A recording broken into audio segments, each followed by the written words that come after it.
تاجدار ختم نبوت صلی اللہ تعالیٰ علیہ وسلم کا یہ مبارک ارشاد ہے کہ جس بندے کے سامنے میرا نام لیا جائے اور وہ میری ذات پہ درود نہ پڑے، سرکار نے فرمایا وہ بندہ بڑا بخیل اور کنجوس ہے۔ اور ایک حدیث میں آتا ہے کہ نبی صلی اللہ علیہ وسلم نے فرمایا جو درود پاک پڑھنا بھول گیا وہ جنت کا راستہ ہی بھول گیا۔ سارے بڑے یار الصلاۃ والسلام علیک یا خاتم النبیین، الصلاۃ والسلام علیک یا رحمۃ للعالمین۔ نبی کریم علیہ السلام کی بارگاہ سے یہ بھی سوال ہوا کہ یا رسول اللہ صلی اللہ علیہ وسلم آپ کے سب سے زیادہ قیامت کے دن قریب کون ہوگا؟ تو میرے مصطفیٰ کریم نے فرمایا جو جتنا درود پاک زیادہ پڑھے گا میرے اتنا ہی وہ قریب کیا جائے گا۔ اس لیے ایک حدیث پاک یہ بھی ہے، نبی علیہ السلام نے فرمایا جس مجلس کے اندر کچھ احباب بیٹھ جائیں اور پھر میری ذات پہ درود پڑے بغیر اٹھ جائیں وہاں سے، مجلس سے مراد ضروری نہیں جلسہ ہو، اجتماع ہو، عام گھر میں دو چار بندے بیٹھے اپنی بات کرنے کے لیے، تو سرکار دو عالم کی ذات پہ درود نہیں پڑا تو سرکار فرماتے ہیں یہ مجلس ان بندوں کے لیے خسارے کا باعث بن جائے گا، یہ حسرت بن جائے گی کل قیامت کے دن۔ یہ لوگ کہیں گے کہ ہم سے کتنی بڑی غلطی ہو گئی کہ ہم حضور کی ذات پہ درود پڑے بغیر اٹھ گئے گا۔ تو اس لیے یہ اپنا معمول بنا لیں کہ جب بھی آپ دو چار بندے بھی بیٹھے، کہیں بیٹھے، دکان پہ بیٹھے، گھر بیٹھے، اپنے عزیز و اقربا کے ساتھ بیٹھے، جب بھی بیٹھے تو سب سے پہلے کیا کریں؟ بھائی حضور کی ذات پہ کیا پڑھ لو؟ درود پڑھ لو۔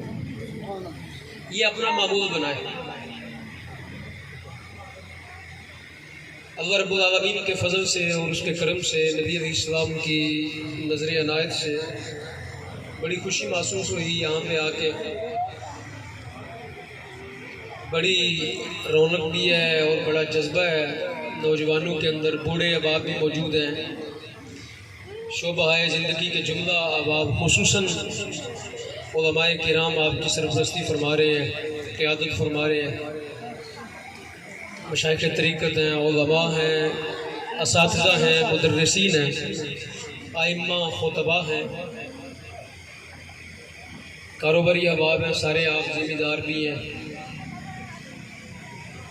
تو میں دعا گو اللہ رب العالمین جملہ منتظمین کو نام لیے حضرت نے سب احباب کے کہ جو سرپرست اعلیٰ ہیں ان کو بھی خراج عقیدت ہے، جو نگران ہے، منتظم ہے، معاون ہے، محب ہے، جس سٹیج کے اندر بھی جو بندہ کام کر رہا ہے محافل کے سجانے میں، یہ پورا عشرہ آپ اپنی مساجد کے اندر محافل کا اہتمام کرتے ہیں، اللہ رب العالمین اپنی بارگاہ سے آپ کو کامل جزا عطا فرمائے۔ جو جتنی کوئی محنت کر رہا ہے، جتنا کوئی تعاون کر رہا ہے، اللہ پاک کی ذات سب کو جانتی ہے، آپ خدا کے لیے کر رہے ہیں، خدا سب کے عمل سے واقف ہے، تو رب العالمین آپ کو اپنی شان کے مطابق اجر عطا فرمائے۔ اور خصوصاً علماء کرام کو چونکہ یہی قوم کے رہنما ہوتے ہیں، یہی سمت کا تعین کرتے ہیں، قوم نے کس سمت میں جانا ہے، جس سمت میں یہ لگاتے ہیں قوم اس سمت میں چل پڑتی ہے، تو انہوں نے آپ کی رہنمائی کی، اس طرف لگایا کہ یہ 10 دن اگر نوجوانوں کو اس طرف نہ لگایا جاتا تو یقیناً نوجوان کچھ اور کر رہے ہوتے، کوئی اور جا کے وہ بے حیائی کے کاموں میں مصروف ہوتے یا اور کسی معاملے کے اندر چلے جاتے، تو بڑا اچھا عمل ہے یہ۔ میں بلا تاخیر جو ہے وہ اپنی بات کا آغاز کرنا چاہتا ہوں اور خصوصاً شکریہ ادا کرتا ہوں قبلہ محبی فی اللہ، مخلصی فی اللہ جناب قاری محمد بلال صاحب کا، جو مسجد حیات النبی کے امام ہیں، منتظم بھی آج کی محفل کے سارے احباب بھی، اور میرے اپنے جو دوست ہیں، اس حوالے سے میں ضرور جو ہے وہ ان کا شکریہ ادا کروں گا۔ جناب حاجی محمد نعیم صاحب اور محمد سلیم صاحب دونوں برادران ہیں،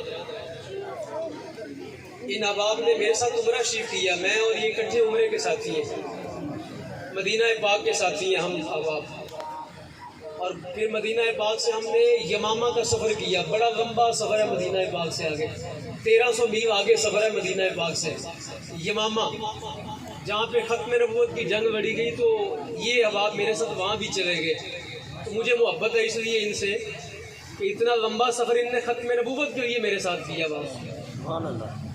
تو مبارکباد ہے اس حوالے سے کہ دین کے حوالے سے صاحب درد ہیں. اللہ پاک ان کو جزائے خیر عطا فرمائے. دوران خطبہ میں نے آپ کے سامنے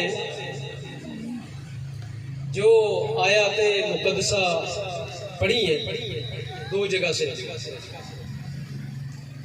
آپ نے اس پر کئی دفعہ کلام سنا ہوگا علماء کا. بڑے بڑے یہاں پہ علماء تشریف لاتے ہیں، بڑے بڑے مفتیان آتے ہوں گے. آپ نے بہت سے بڑے بڑے پرمغز خطاب سنے ہوں گے. میں ادنا سا طالب علم ہوں، میں کوئی علماء کے جوتے سیدھا کرنے والا شخص ہوں. میں بھی چند گزارشات آپ کو ان آیات طیبات پر کرنا چاہتا ہوں. سب سے پہلے مسئلہ تو یہ بیان کرنا چاہتا ہوں کہ یہ جو آیہ کریمہ ہے 22ویں پارے کی، انما یرید اللہ لیذھب عنکم الرجس، یہ جو آیہ کریمہ ہے، اس آیہ کریمہ کے اندر رب العالمین نے نبی کریم علیہ السلام کی اہل بیت اطہار کی شان بیان فرمائی. رسول کریم علیہ السلام کی اہل بیت اطہار کے فضائل، کمالات، درجات اور مراتب بیان فرمایا. ہم میں سے ہر بندہ ساری زندگی نیکیاں کرتا ہے، ساری زندگی نمازیں پڑھتا ہے، قرآن پڑھتا ہے، نوافل کی ادائیگی، عمرے، حج، زکاتیں، سارے معاملات کرتے ہیں. اور ہماری یہ تمنا ہوتی ہے کہ ہم پاک ہو جائیں. ہم کیا ہو جائیں؟ ساری زندگی ہم عبادات، صدقات و خیرات اور بڑے معمولات کے ساتھ اپنی زندگی گزارتے ہیں، اور نیت یہی ہوتی ہے کہ یا اللہ تیری بارگاہ سے ہم کو کیا عطا ہو جائے؟ پاکیزگی عطا ہو جائے. لیکن یہ سارا کچھ کرنے کے بعد بھی گارنٹی کوئی نہیں. اللہ کا فضل ہے، وہ مالک ہے، اپنے فضل سے چاہے تو یغفر لمن یشاء ویعذب من یشاء. وہ جس کو چاہتا ہے، جو چاہتا ہے عطا کرتا ہے. اس کے دینے میں کمی کوئی نہیں، بخل وہ کرتا نہیں. نبی کریم علیہ السلام کی یہ حدیث آپ نے 12 دفعہ سنی ہوگی کہ رسول کریم علیہ السلام نے فرمایا ایک بندہ جو ہے وہ اللہ رب العالمین کی بارگاہ کے اندر سمندر کے جہاز کے برابر بھی اگر گناہ لے کے آئے تو میرا مالک چاہے تو سارے گناہوں کو نیکیوں کے اندر بدل دے. مالک وہ مالک ہے جو چاہے. اور حضرت عباس رضی اللہ تعالیٰ عنہ سے یہ بھی حدیث مروی ہے، وہ فرماتے ہیں کہ رسول کریم صلی اللہ علیہ وسلم نے یہ ارشاد فرمایا کہ پروردگار اتنی بڑی شان کا مالک ہے کہ سارا زمانہ اول سے لے کے آخر تک، پہلے شخص سے لے کے آخری شخص تک سارا زمانہ ایک میدان کے اندر جمع ہو جائے اور ہر بندہ اپنی تمنا رب سے مانگے کہ یا اللہ مجھ کو یہ عطا کر، مجھ کو یہ عطا کر، مجھ کو یہ عطا کر. ہر بندے کو اس کی تمنا دے دی جائے، جو جس نے مانگا اس کو دے دیا گیا. اب بتاؤ رب کے خزانوں میں کوئی کمی آئے گی؟ میرے مصطفیٰ کریم فرماتے ہیں رب کے خزانوں میں اتنی بھی کمی نہیں آئے گی جتنا سمندر میں کسی بندے نے کوئی سوئی رکھی اور سوئی کے ساتھ جتنا پانی لگا، رب کے خزانوں میں اتنی بھی کمی آنے والی ہے. سامعین محترم، میں کہنا یہ چاہتا ہوں کہ اللہ اپنے فضل سے دے دے تو اس کے فضل کو روکنے والا کوئی نہیں، اور اگر کسی سے کوئی روک لے تو کوئی اس سے بڑھ کے دینے والا بھی نہیں. تو ہم ساری زندگی عبادات میں گزارتے ہیں، لیکن ہمارے پاس گارنٹی کوئی نہیں کہ میں پاک ہو گیا کہ نہیں ہوا. لیکن رسول کریم صلی اللہ تعالی علیہ وسلم کی اہل بیت اطہار کا یہ اعزاز ہے، یہ اکرام ہے. مصطفیٰ کریم علیہ السلام کا توسل اور تصدق ہے کہ رب العالمین نے فرمایا ہے محبوب کریم ہم نے آپ کی اہل بیت کو پاک فرما دیا. خود گارنٹی مالک دے رہا ہے. اللہ رب العالمین اپنے محبوب کے صحابہ کے بارے میں فرماتا ہے رضی اللہ عنہم ورضوا عنہ، کہ سارے صحابہ سے رب راضی ہے، سارے صحابہ رب سے راضی ہے، اور مصطفیٰ کی اہل بیت کے بارے میں فرماتا ہے وَيُطَهِّرَكُمْ تَطْهِيرًا کہ رب یہ چاہتا ہے کہ مصطفیٰ کی اہل بیت کو ہر گناہ سے پاک کر دیا جائے۔ رجس کا معنی علماء نے کیا لکھا ہے؟ ائمہ تفسیر نے، مفسرین لکھتے ہیں رجس کا معنی ہوتا ہے، اس آیت میں ایک لفظ آیا انکمر ریجس، کیا لفظ آیا؟ ریجس۔ ریجس کسے کہتے ہیں؟ عربی زبان کا لفظ ہے، اس کی قرآن کیا تفسیر کرتا ہے؟ ائمہ نے، فقہاء نے، مفسرین نے کیا تفسیر کی اس کی؟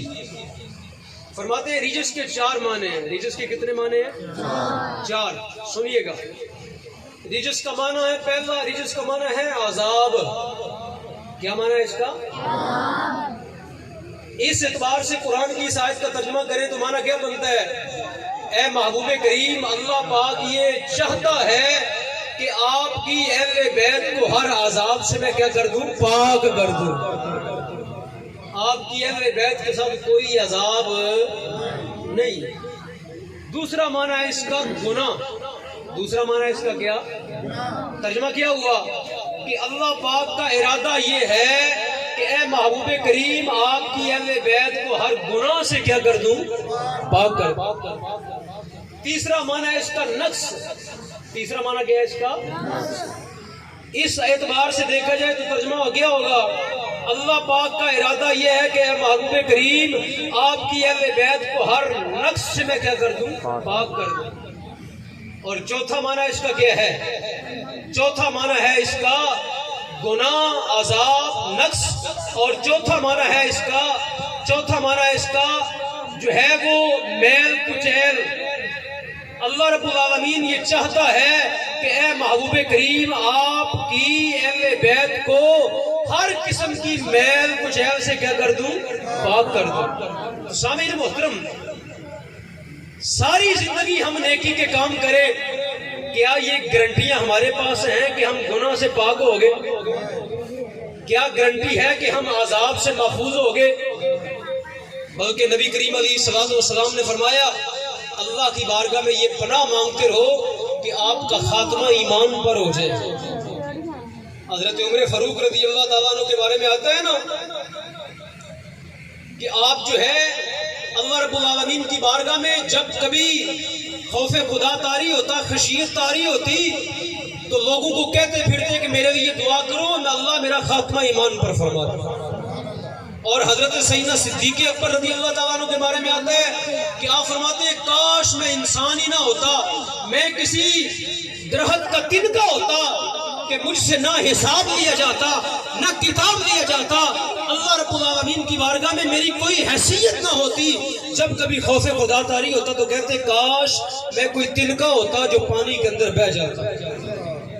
تو سامعین محترم، اتنے بڑے جو اعظم لوگ ہیں، وہ بھی خوف خدا کا عالم یہ ہے کہ وہ بھی ڈرتے ہیں کہ یا اللہ ہمارا خاتمہ ایمان پر فرما دے۔ تو سامعین محترم، اہل بیت طہار کو یہ اللہ نے عزت دی کہ ان کے بارے میں فرمایا کہ اے اہل بیت محمد صلی اللہ علیہ وسلم، اللہ تم کو پاک دیکھنا چاہتا ہے، اللہ تم کو گناہوں سے پاک دیکھنا چاہتا ہے، نقص سے پاک دیکھنا چاہتا ہے، گناہوں سے، عذاب سے، ہر گندگی اور غلاظت سے کیا پاک دیکھنا چاہتا ہے۔ اب سامعین محترم آگے چلے، اس آیت کے آگے جو رموز ہے اس کے بارے میں علماء نے لکھا، اس آیت کے اوپر لکھا علماء نے، حضرت عطیہ ایک بہت بڑے مفسر قرآن ہوئے تابعی، وہ فرماتے ہیں کہ نبی کریم علیہ الصلوۃ والسلام کی اہل بیت طہار اتنی پاکیزہ ہے، اتنی پاک اور اتنی صاف ہے، اتنا اللہ رب العالمین نے ان کو پاکیزگی عطا کی ہے کہ فرمایا مصطفیٰ کریم علیہ السلام کی اہل بیت اتنی پاک ہے کہ میرے مصطفیٰ نے خود فرمایا میری اہل بیت کے اوپر اللہ نے زکوٰۃ کو حرام قرار دے دیا۔ فرمایا چونکہ زکوٰۃ جو ہے یہ میل کچیل ہوتی ہے، تو فرمایا میری اہل بیت کے لیے زکوٰۃ لینا یہ جائز نہیں ہے۔ اب آگے پیسے ہوتے ہیں وہ بھی، پیسے ہوتے ہیں بظاہر ان کے اندر کوئی میل کچھ ہے آپ کو نظر نہیں آتی، لیکن زکوٰۃ کا معنی کیا ہوتا ہے؟ زکوٰۃ کا معنی ہی ہوتا ہے کسی شے کو پاک کر دینا۔ تو رسول کریم علیہ السلام کی اہل بیت اطہار کے اوپر زکوٰۃ کو حرام کیا گیا اس لیے کہ اللہ رب العالمین حضور کی اہل بیت کو پاک دیکھنا چاہتا ہے۔ اور سامعین محترم آگے چلے کہ نبی کریم علیہ السلام کی اہل بیت اطہار اتنی پاک ہے کہ حجۃ الوداع کے موقع پر میرے مصطفیٰ کریم صلی اللہ علیہ وسلم نے جب عرفہ کا دن آیا تو رسول کریم علیہ السلام نے فرمایا اے لوگو انی ترکتم میں تمہارے پاس چھوڑ کے جا رہا ہوں فیکم مستقلین، فرمایا دو بڑی عزت والی بھاری چیزیں تمہارے اندر چھوڑ کے جا رہا ہوں۔ فرمایا ایک کیا ہے؟ فرمایا کتاب اللہ، فرمایا اللہ کی کتاب تمہارے پاس چھوڑ کے جا رہا ہوں، فیہ الہدی والنور، فرمایا اس کتاب کے اندر اللہ نے نور رکھا ہے، اس کتاب کے اندر اللہ نے ہدایت رکھی ہے۔ مصطفیٰ کریم علیہ السلام نے اپنی قوم کو کتاب اللہ کی ترغیب دی، قرآن پڑھنے کی ترغیب دی، قرآن سے محبت کی ترغیب دی، اور فرمایا تمہارے پاس اپنی اہل بیت کو چھوڑ کے جا رہا ہوں۔ تو سامعین محترم، ہم جب دنیا سے جاتے ہیں ہم اپنے بچوں کے لیے کیا چھوڑتے ہیں؟ مال۔ کیا چھوڑتے ہیں؟ مال، پراپرٹی، زمین، جائیداد، یہ چھوڑ کے جاتے ہیں تاکہ ہمارے بچوں کی دنیا میں گزر اوقات اچھی ہو سکے۔ یہی مطمع نظر ہوتا ہے نا کہ بعد میں بچے جو ہیں وہ معاشرے کے اندر ایک باعزت زندگی گزاریں۔ رسول کریم علیہ السلام نے اپنی امت کو باعزت زندگی گزارنے کے لیے دو چیزیں عطا فرمائی۔ فرمایا میری امت باعزت زندگی اس وقت تک گزارے گی جب تک قرآن کی تابع رہے گی، جب تک میری اہل بیت کی کیا رہے گی؟ تابع رہے گی۔ اس وقت تک میری امت باعزت رہے گی، باوقار رہے گی، میری امت جو ہے وہ احترام والی رہے گی جب تک اللہ کا قرآن پڑھتی رہے گی اور جب تک مصطفیٰ کریم کی اہل بیت سے کیا کرتی رہے گی؟ پیار کرتی رہے گی۔ تو سامعین محترم، تیسرا مطلب اس آیہ کریمہ کے اندر جو علماء نے بیان کیا کہ اہل بیت اطہار سے مراد کون ہے؟ اب اگلا سوال ہے کہ اہل بیت اطہار سے کون لوگ مراد ہیں؟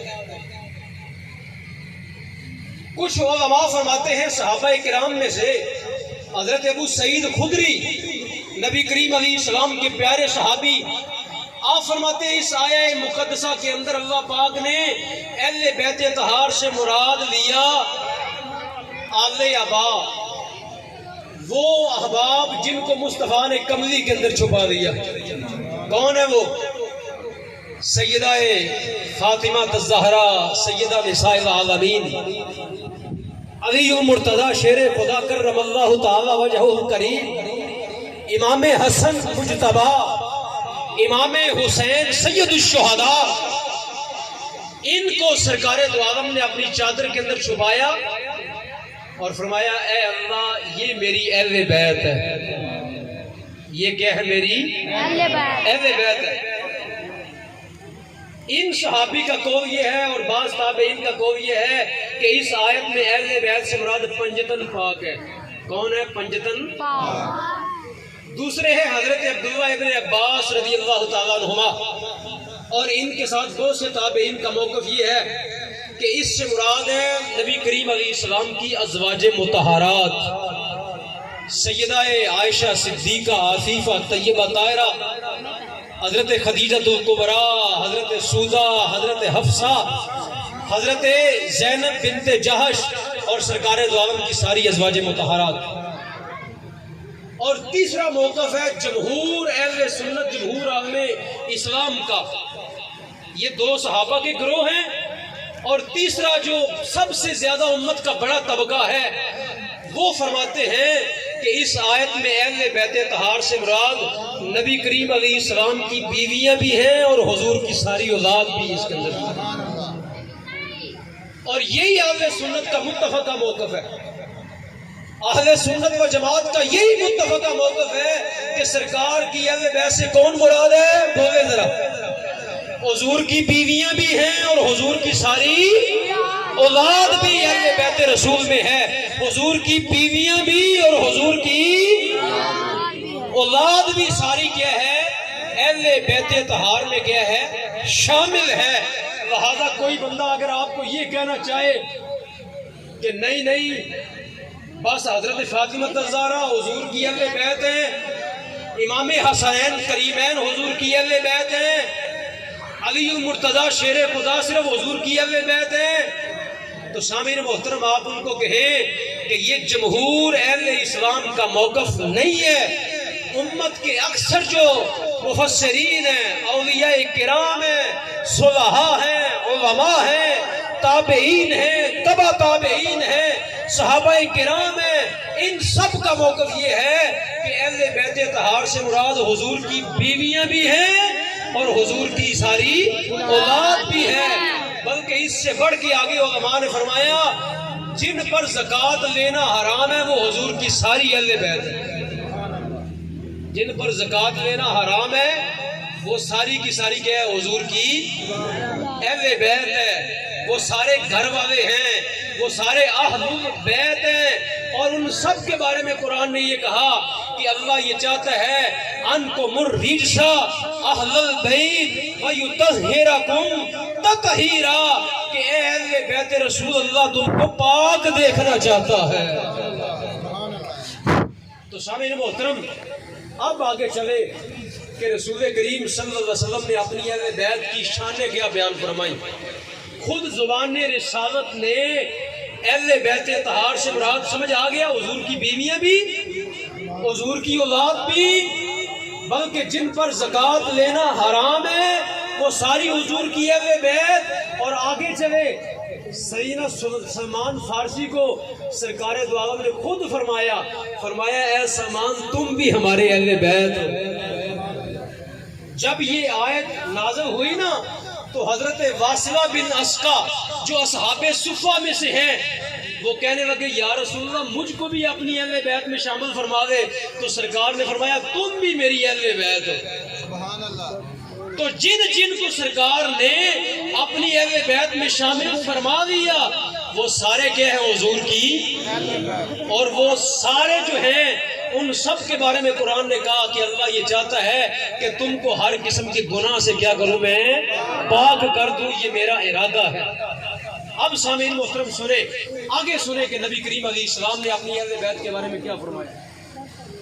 حضرت امام حسن و حسین رضی اللہ تعالیٰ عنہما، ان کو سرکار دو عالم نے اپنے دونوں شہزادوں کو اپنے ہاتھوں میں پکڑا، ایک کو دائیں ہاتھ میں پکڑا ایک کو بائیں ہاتھ میں پکڑا، اور پھر سرکار دو عالم نے رب کی بارگاہ میں یوں ایسے ہاتھ کیے پکڑ کے، کہا اللہم انی احبہما، اے اللہ میں ان دونوں شہزادوں سے محبت کرتا ہوں، اے اللہ میں ان دونوں شہزادوں سے محبت کرتا ہوں، فاحبہما، اے اللہ تو بھی ان دونوں سے محبت کر، واحب من یحبہما، اے اللہ قیامت تک جو ان شہزادوں سے محبت کرے اے اللہ تو اس سے بھی محبت فرما دے۔ نعرہ تکبیر، نعرہ رسالت، نعرہ تحقیق، نعرہ حیدری۔ تو سامعین محترم حضرت امام حسن و حسین کی محبت یہ گارنٹی ہے اس بات کی، زبان رسالت نے یہ گارنٹی دی کہ جو بندہ حضرت امام حسن سے محبت کرے، امام حسن مجتبیٰ کا غلام بنے، امام حسین سید الشہداء کا غلام بنے، امام زین العابدین کا غلام بنے، امام محمد باقر کا غلام بنے، امام جعفر صادق کا غلام بنے، جو ان پاکان امت کا غلام بن جائے، زبان رسالت یہ گواہی دیتی ہے کہ اللہ کا محبوب بن جاتا ہے۔ اور سنیے امام جعفر صادق کون ہے؟ جو ائمہ اہل بیت طہار میں سے ہیں۔ یہاں میں تھوڑا سا مسئلہ بیان کرنا چاہتا ہوں، ایک بڑا الجھا ہوا مسئلہ ہے جو آپ کے سامنے بیان کرنا چاہتا ہوں۔ امام جعفر صادق جو ہے وہ کون ہے؟ حضرت امام محمد باقر کے بیٹے ہیں. کس کے بیٹے ہیں؟ حضرت امام محمد باقر کے کیا ہیں؟ بیٹے ہیں. امام محمد باقر بیٹے ہیں کس کے؟ امام زین العابدین کے، جن کو سید الساجدین کہا جاتا ہے، جن کو امام سجاد کہا جاتا ہے، جن کو زینت الاولیاء کہا جاتا ہے، جن کو زین العابدین کہا جاتا ہے. اور امام جعفر صادق جو ہے وہ اپنے باپ، اپنی جو دادا کی نسل ہے، اس اعتبار سے کس کے بیٹے ہیں؟ حضرت مولا مرتضیٰ کے. کس کے بیٹے ہیں؟ مولا مرتضیٰ، مشکل کشا، شیر خدا کے. لیکن دوسری ننیالی رشتہ ہے جو ان کا نانے کا خاندان ہے، وہ کون ہے؟ آپ کی والدہ کا نام ہے حضرت ام فروا. آپ کی والدہ کا نام ہے حضرت ام فروا. اور حضرت ام فروا جو ہے یہ بیٹی ہے کس کی؟ حضرت قاسم کی. اور حضرت قاسم بیٹے ہیں حضرت محمد کے، اور حضرت محمد ہے بیٹے کس کے؟ حضرت صدیق اکبر کے. تو گویا امام جعفر صادق اپنے دادکے کے اعتبار سے کس کے بیٹے ہوئے؟ مولا کائنات کے. اور اپنے ننیاوی خاندان میں سے کس کے بیٹے ہوئے؟ حضرت ابو بکر صدیق رضی اللہ تعالیٰ عنہ. اور امام جعفر صادق نے خود فرمایا، آپ نے فرمایا وَوَدَنِي ابو بکر مرتین، فرمایا مجھ کو ابو بکر نے 2 دفعہ جنا ہے. مجھ کو ابو بکر نے 2 دفعہ جنا ہے. وہ کس طرح؟ وہ اس طرح کہ جناب بابا حضرت جعفر صادق، ان کی جو نانی ہے نا، ان کا نام کیا ہے؟ حضرت اسماء. ان کا نام کیا ہے؟ حضرت اسماء. اور وہ بیٹی ہے کس کی؟ حضرت عبد الرحمن کی. اور عبد الرحمن ہے بیٹے کس کے؟ حضرت ابو بکر کے. ایک محمد بن ابو بکر کے اعتبار سے رشتہ ہوا، اور ایک رشتہ کیا ہوا؟ عبد الرحمن بن ابو بکر کے اعتبار سے. ابو بکر کے دونوں بیٹوں کے ساتھ رشتہ ہے. کن کا؟ حضرت جعفر صادق کا. تو اس لیے آپ نے فرمایا مجھ کو ابو بکر نے 2 دفعہ جنا ہے. میں ابو بکر کے گھر میں 2 دفعہ پیدا ہوا ہوں. تو سامعین محترم، حضرت قاسم جو ہیں ان کی پرورش کی ہے کس نے؟ سیدہ ام المومنین حضرت عائشہ صدیقہ عفیفہ طیبہ طاہرہ. اس اعتبار سے جو حضرت جعفر کی والدہ ہیں ام فرما، وہ کیا وگی؟ حضرت عائشہ کی کیا وگی؟ پھپھو جان. حضرت عائشہ ان کی کیا وگی؟ پھپھو جان. حضرت ام فرما کی حضرت عائشہ کیا وگی؟ پھپھو جان. تو سامعین محترم، یہ ہے رشتہ داری آپس میں کس کی؟ اہل بیت طہار کی، حضرت خاندان ابو بکر کے ساتھ. آج لوگ باتیں کرتے ہیں کہ ان کی آپس میں بڑی دشمنیاں تھی. حضرت جعفر صادق فرماتے ہیں کہ میں تو بیٹا ہی کس کا ہوں؟ ابو بکر کا. میں تو بیٹا ہی کس کا ہوں؟ حضرت ابو بکر صدیق رضی اللہ تعالیٰ عنہ ہوگا. تو سامعین محترم، اس لیے اہل سنت و جماعت وہ لوگ ہیں جو سچے اہل بیت طہار کے ماننے والے ہیں. اس لیے کہ وہ ان کے داد کے رشتے کو بھی مانتے ہیں، وہ ان کے نان کے رشتے کو بھی مانتے ہیں. تو اس لیے اہل سنت کسی کی لڑائی نہیں کرواتے. وہ قرآن کے اس لفظ پر عمل کرتے ہیں، محمد الرسول اللہ والذین معہ اشداء علی الکفار رحماء بینہم. قرآن کہتا ہے یہ صحابہ کرام آپس میں بڑے رحم دل ہیں. آپس میں کیا ہیں؟ بڑے. ان کی کوئی لڑائی نہیں آپس میں، ان کی کوئی لڑائی آپس میں نہیں. تو سامعین محترم، کتنے بدبخت ہیں وہ لوگ جو ان کی لڑائیاں ہر وقت کراتے رہتے ہیں، جو ہر وقت نفرتوں کے بیج بوتے ہیں، امت کو تقسیم کرتے ہیں کہ اہل بیت جو ہے وہ صحابہ کرام نے ان کے حق مار لیے تھے، یہ کر دیا تھا، وہ کر دیا تھا. اللہ کی عزت کی قسم کسی صحابی نے کسی اہل بیت کا کوئی حق نہیں مارا. کسی صحابی نے کسی خلفائے راشدین میں سے کسی خلیفہ راشد نے کوئی ظلم کسی اہل بیت پہ نہیں کیا. اہل بیت کے کسی فرد پہ کسی صحابی نے کوئی ظلم نہیں کیا. یہ جو آپس میں باتیں تاریخی جو ہے من گھڑت قسم کی روایات کو بیان کر کے امت کو تقسیم کرتے ہیں، یہ سب جھوٹ اور فراڈ ہے.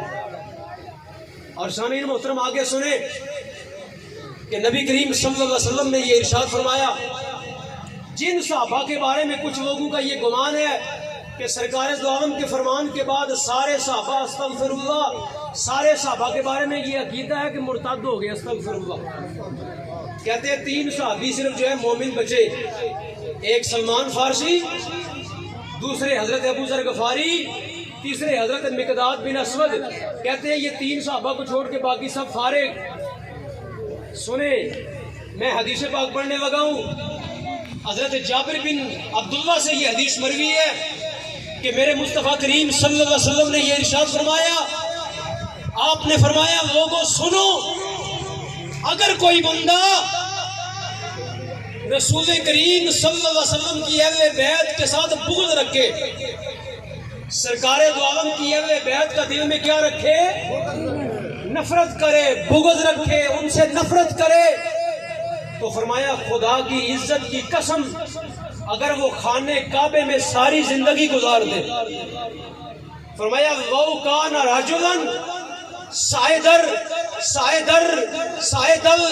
المقام والرکن، فرمایا کوئی بندہ رکن یمانی کے پاس اور مقام ابراہیم کے پاس ساری زندگی گزار دیتا ہے، ولو صلی ولو صاما، نمازیں بھی پڑھتا ہے، روزے بھی رکھتا ہے، اور وہاں پہ نوافل پڑھتا ہے، وہاں پہ صدقات و خیرات کرتا ہے، ساری زندگی عبادت کرتا ہے، کہاں پہ؟ بیت اللہ میں. کہاں پہ؟ فرمایا ثم ماتا، فرمایا پھر مر گیا، ثم ماتا پھر مر گیا، فرمایا میرے مصطفیٰ نے داخل النار، فرمایا میرا رب اس کو جہنم میں داخل کر دے گا. پوچھا یا رسول اللہ کیوں؟ نمازیں اس نے بڑی پڑھی، اس نے بیت اللہ کا طواف بھی بڑا کیا، رکن یمانی حجر اسود کو بوسے بھی دیتا رہا. فرمایا مبغض لأہل محمد، فرمایا رسول کریم کی اہل بیت کے ساتھ بغض رکھنے والا تھا، فرمایا اللہ نے ساری نمازیں رد کر دی اور فرمایا اس کو جہنم کا ایندھن بنا دیا. اب سنیے جو بات میں کرنا چاہتا ہوں، یہ حدیث کس سے مروی ہے؟ صحابی رسول سے، جابر بن عبداللہ سے. کس سے مروی ہے یہ؟ اور دیگر صحابہ سے بھی. جن صحابہ کے بارے میں تم یہ کہتے ہو کہ وہ اسلام سے فارغ ہو گئے، وہ سارے تو سرکار کی اہل بیت کی شانیں بیان کر رہے ہیں. وہ سارے کیا کر رہے ہیں؟ حضور کی اہل بیت کی شانیں بیان کر رہے ہیں. وہ سارے رسول کریم کی اہل بیت کے ساتھ بغض رکھنے والے کو جہنمی کہہ رہے ہیں. جو رسول کریم علیہ السلام کی اہل بیت سے بغض رکھے اس کے بارے میں کہہ رہے ہیں داخل النار، وہ تو جہنم میں داخل ہو جائے گا. تو سامعین محترم، اگر تمہارے نظریے پہ عمل کیا جائے تو صحابہ کرام کو تو تم فارغ کر چکے ہو، حالانکہ صحابہ کرام تو رسول کریم کی اہل بیت سے محبت کرنے والے. دوسری حدیث سنیں، یہ بھی صحابی رسول جابر بن عبداللہ رضی اللہ تعالیٰ عنہ سے، ابو ہریرہ سے اور دیگر صحاب سے مروی ہے کہ میرے مصطفیٰ کریم علیہ السلام نے فرمایا، آپ نے فرمایا میری اہل بیت کی مثال جو ہے وہ کشتی نوح کی طرح ہے. میری اہل بیت کی مثال کس کی طرح ہے؟ کشتی نوح کی طرح ہے. فرمایا من راکبہا نجا، فرمایا جو کشتی میں بیٹھ گیا وہ کیا کر گیا؟ نجات پا گیا. ومن تخلف عنہا، فرمایا جو کشتی سے پیچھے رہ گیا ہلاکا، برباد ہو گیا، تباہ ہو گیا. تو سامعین محترم، اب اس حدیث پاک کے اندر یہ صحابہ کرام سے مروی ہے اور رسول کریم کے اصحاب حضور کی اہل بیت کی شانیں بیان کر رہے ہیں. تم کہتے ہو سارے صحابہ فارغ، اگر سرکار دو عالم کے سارے صحابہ فارغ تو اہل بیت رسول کی شانیں کس سے نقل ہوئی ہے ساری؟ اس حدیث کے اوپر جو ہے حضرت امام فخر الدین رازی نے کیا لکھا؟ امام فخر الدین رازی کہتے ہیں، آپ فرماتے ہیں کہ سرکار دو عالم کی اہل بیت جو ہے یہ کشتی کی طرح ہے، جو اس کشتی میں سوار ہوا وہ جہنم کی ہولناکیوں سے بچا لیا گیا، جو اہل بیت کی کشتی میں بیٹھا وہ جہنم کی بربادیوں سے بچا لیا گیا، جو اہل بیت کی کشتی میں بیٹھا وہ دوزخ کی جلتی ہوئی آگ سے بچا لیا گیا۔ اور آگے فرماتے ہیں جو اہل بیت کی کشتی میں بیٹھ گیا وہ صحابہ کرام سے ہدایت لے کے اللہ کی جنت میں پہنچ گیا۔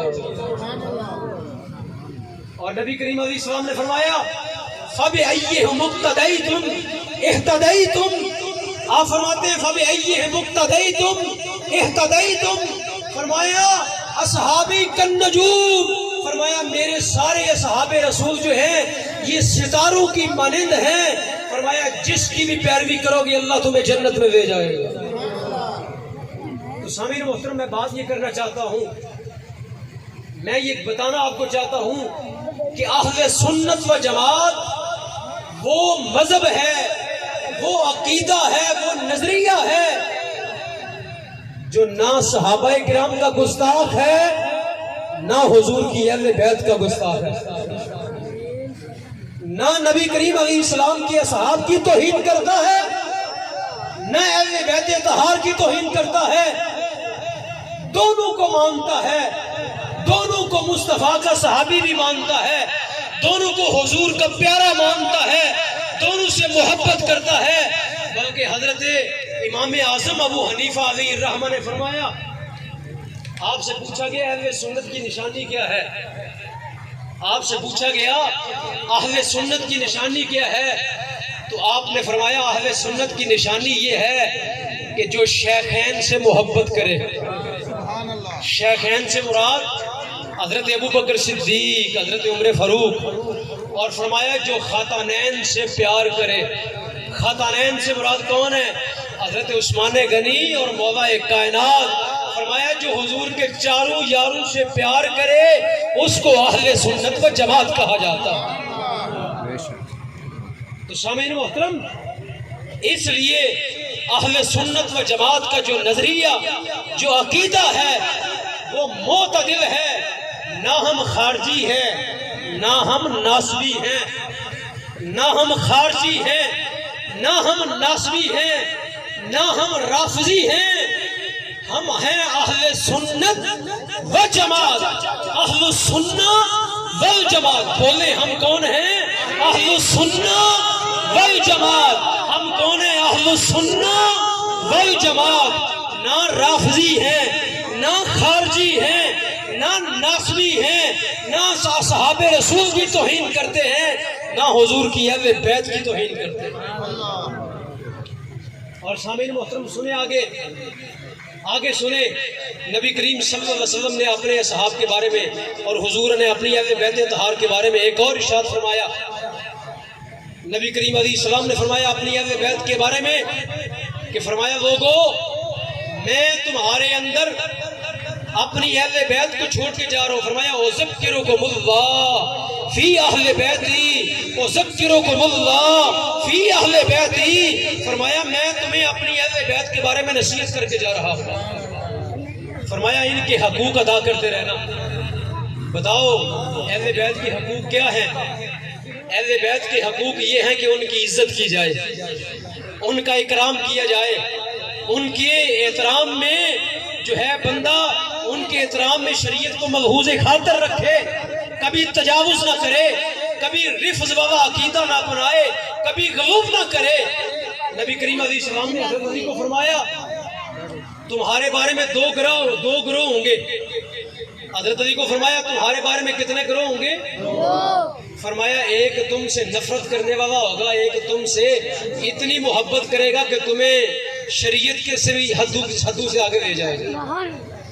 فرمایا یہ دونوں ہی حق پہ نہیں ہوں گے، جو تمہیں شریعت کی حدوں سے بھی آگے اٹھا کے کر دے گا. فرمایا یہ بھی حق پہ نہیں ہے. فرمایا جو تم سے نفرت کرے گا وہ بھی حق پر نہیں. فرمایا جو تم کو مانے گا کس طرح؟ جس طرح مصطفیٰ کی شریعت نے بتایا ہے. فرمایا وہ ہوگا حق والا. اور وہ کون ہے؟ وہ اہل سنت والجماعت. وہ کون ہے؟ اہل سنت والجماعت. مولا کائنات کی شانوں میں کمی نہیں کرتے، لیکن مولا کائنات کو خدا بھی نہیں بناتے. مولا کائنات کو نبیوں سے آگے بھی نہیں بڑھاتے. مولا کائنات کو کسی نبی کے اوپر درجہ بھی نہیں دیتے. مولا کائنات کو کسی نبی سے آگے نہیں بڑھاتے، بلکہ کہتے ہیں کہ مولا کائنات کی جو شان قرآن نے بیان کی، جو حدیث نے بیان کی، ان سب شانوں کو مانتے ہیں، لیکن نبی سے آگے نہیں مانتے. کسی نبی سے ان کو آگے. اور سامعین محترم آگے سنیں.